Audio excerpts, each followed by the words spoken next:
আসসালামু আলাইকুম। মাটির চুলোয় রান্নাবান্না চ্যানেলে আপনাদের সবাইকে স্বাগতম। আজ আমি আপনাদের সামনে যে রেসিপিটা নিয়ে এসেছি, এই রেসিপিটা একবার বাসায় ট্রাই করলে বুঝতে পারবেন এই রেসিপিটা খেতে কত মজার। কুচো চিংড়ি আর মিষ্টি কুমড়া দিয়ে এই মজার অসম্ভব রেসিপিটা বাসায় খুব সহজেই আমার এই ভিডিও দেখে তৈরি করতে পারবেন। তাই দেরি না করে চলুন আমরা রেসিপিটা শুরু করি। দয়া করে ভিডিওটি আপনারা প্রথম থেকে শেষ পর্যন্ত দেখবেন। আর আপনি যদি আমার চ্যানেলে নতুন হয়ে থাকেন তাহলে দয়া করে অবশ্যই আমার চ্যানেলটি সাবস্ক্রাইব করবেন। প্রথমে আমি চুলায় কড়াই বসিয়ে দিয়ে কড়াইয়ে দিয়ে দেব পরিমাণ মতো সয়াবিন তেল। তেলটা গরম হয়ে আসলে আমি এর মধ্যে দিয়ে দেব পরিমাণ মতো পেঁয়াজ কুচি। এখন আমি কিছুক্ষণ পেঁয়াজগুলো নেড়ে হালকা বাদামি করে নেব। দেখুন আমি কিছুক্ষণ নেড়ে পেঁয়াজগুলো কেমন হালকা বাদামি করে নিয়েছি। এখন আমি এর মধ্যে দিয়ে দেব পরিমাণ মতো জিরা ধনিয়া একসাথে বাটা, তারপর দিয়ে দেব পরিমাণ মতো আদা রসুন একসাথে বাটা, দিয়ে দেব পরিমাণ মতো সর্ষে বাটা। এখন আমি এর মধ্যে দিয়ে দেব পাঁচফোড়ন। আমি এখন তেলের এক সাইডে পাঁচফোড়ন দিয়ে দেব। এখন পাঁচফোড়নগুলো কিছুক্ষণ ভালোভাবে নেড়ে নেব। কিছুক্ষণ ভালোভাবে নেড়ে নিয়ে আমি এই পেঁয়াজের মধ্যে দিয়ে দেব পরিমাণ মতো লবণ, তারপর আমি দিয়ে দেব পরিমাণ মতো হলুদের গুঁড়া।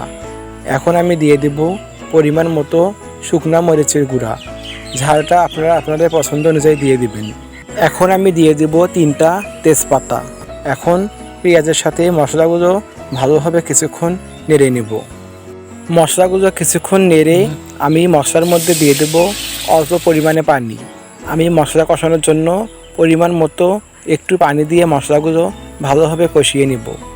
যখন দেখবেন যে মশলার উপর এমন তেল ভেসে উঠেছে তখন এর মধ্যে দিয়ে দিতে হবে চিংড়ি। আমি এখানে কুচো চিংড়ি মাছগুলো দিয়ে দিচ্ছি। এখন আমি কুচো চিংড়ি মাছগুলো দিয়ে মশলার সাথে চিংড়ি মাছগুলো কিছুক্ষণ নেড়ে নেব। কিছুক্ষণ ভালোভাবে নেড়ে নিয়ে আমি চিংড়ি মাছগুলো ঢাকনা দিয়ে ঢেকে দেব। ঢাকনা দিয়ে ঢেকে দেওয়ার কিছুক্ষণ পর আমি ঢাকনাটি উঠিয়ে নেব। এখন আমি চিংড়ি মাছগুলো আবারও ভালোভাবে কিছুক্ষণ নেড়ে নেব। কিছুক্ষণ ভালোভাবে নেড়ে নিয়ে আমি এই কষানো চিংড়ি মাছের মধ্যে দিয়ে দেব মিষ্টি কুমড়া। আমি মিষ্টি কুমড়াগুলো পাতলা পাতলা সাইজ করে কেটে নিয়েছি। খুব বেশি মোটা না আবার খুব বেশি পাতলাও না, এমন সাইজ করে কেটে নিয়েছি। এখন আমি এই মিষ্টি কুমড়াগুলো এর মধ্যে দিয়ে ভালোভাবে চিংড়ি মাছের সাথে মিষ্টি কুমড়াগুলো কিছুক্ষণ নেড়ে নেব। ভালোভাবে কিছুক্ষণ নেড়ে নিয়েই আমি ঢাকনা দিয়ে ঢেকে দেব। কিছুক্ষণ পর আমি ঢাকনাটি উঠিয়ে নেব।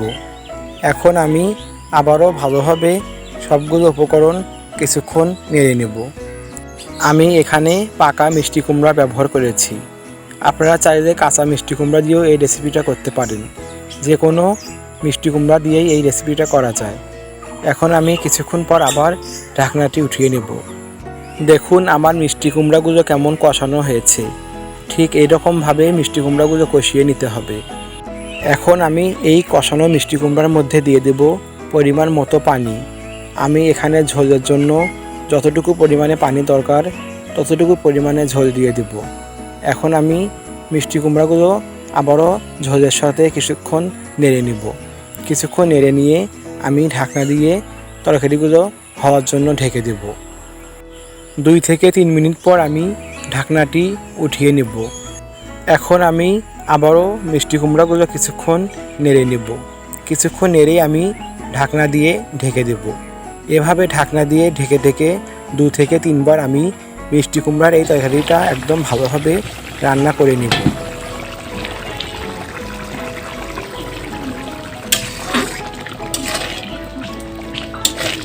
এখন আমি এই মিষ্টি কুমড়া আর কুচো চিংড়ি রেসিপিটার স্বাদ বাড়ানোর জন্য এর উপর ছড়িয়ে দেব ভাজা জিরা ধনিয়ার গুঁড়া। আমি জিরা ধনিয়া একসাথে ভালোভাবে ভেজে নিয়ে গুঁড়ো করে নিয়েছি। সেই ভাজা জিরা ধনিয়ার গুঁড়া আমি এর মধ্যে দিয়ে দিলাম। এই গুঁড়া দিলে তরকারির স্বাদটা আরও বেড়ে যায়। এখন আমি মিষ্টি কুমড়া তরকারিটা কিছুক্ষণ নেড়েই চুলা থেকে নামিয়ে নেব। মিষ্টি কুমড়া আর কুচো চিংড়ি তরকারিগুলো আমি একটা হাঁড়ির মধ্যে নামিয়ে নেব। এভাবে আমি সবগুলো তরকারি এই হাঁড়ির মধ্যে নামিয়ে নেব। আশা করি রেসিপিটা আপনাদের অনেক ভালো লেগেছে। আমার এই রেসিপিটা ফলো করে বাসায় একবার তৈরি করলে বুঝতে পারবেন এই রেসিপিটা খেতে কত মজার। তো বন্ধুরা, আজকে এই পর্যন্তই।